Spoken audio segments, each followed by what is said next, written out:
এটা তো রীতিমতো স্ট্যান্ডবাজি আমি বলবো। কারণ হচ্ছে যে সাকিবের বিষয়টা সিদ্ধান্ত নিবে রাষ্ট্র, রাষ্ট্রের আইন।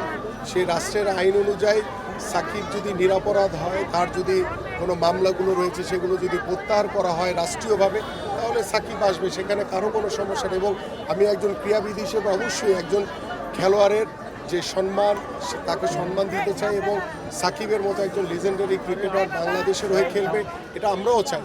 কিন্তু ক্রিকেট বোর্ড বিশ্বকাপ ক্রিকেট খেলতে যাবে না, তাদের হয়তোবা সুদূর প্রসারী যে ক্রিকেট কূটনীতির মাধ্যমে তারা হয়তোবা আমাদের দলকে যে নিরাপত্তার নিশ্চয়তা দেওয়ার কথা ছিল সেটা তারা দিতে পারেনি। এখন তারা স্ট্যান্ডবাজি করে সাকিবের কথাটা, যেটি আপনাদের ভাষ্য অনুযায়ী যে সাংবাদিকরা প্রশ্ন করার আগেই সাকিবকে দেশে ফিরে আনার জন্য ব্যবস্থা করা হচ্ছে, এটি সিদ্ধান্ত তো ক্রিকেট বোর্ড দিতে পারে না। কারণ সাকিবের যে ইস্যুটা রয়েছে সেটা রাষ্ট্রের সাথে, রাষ্ট্রের আইনের বিষয় রয়েছে। সেই রাষ্ট্রীয় আইন অমান্য করে ক্রিকেট বোর্ডের কোনো এখতিয়ার নাই সাকিবকে ফিরে আনার। বাট সাকিবের মতো একজন লিজেন্ডারি ক্রিকেটার ফিরে আসুক, অবশ্যই আমরা কি চাই, কিন্তু সেটিকে আনতে হলে অবশ্যই রাষ্ট্রকে সম্মান দেখিয়ে রাষ্ট্রের যে আইন রয়েছে সেই আইনের প্রসিডিউরের ভিতরেই সাকিবকে ফিরিয়ে আনতে হবে।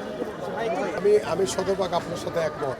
আমরা মোস্তাফিজের ইস্যুটি নিয়ে আমরা সবাই বারবার কথা বলেছি যে ধর্মকে ব্যবহার করে মোস্তাফিজের মতো একজন লিজেন্ডারি পেস বলারকে কলকাতা থেকে রিলিজ করে দেওয়া হয়েছে।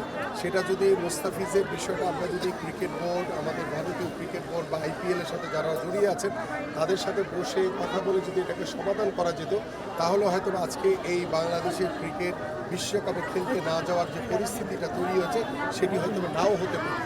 এই জায়গা থেকে আমার কাছে মনে হয় যে আমার যে ক্রিকেট বোর্ড অত্যন্ত নির্বুদ্ধিতার পরিচয় দিয়েছে তাদের এই হঠকারী সিদ্ধান্তের কারণে।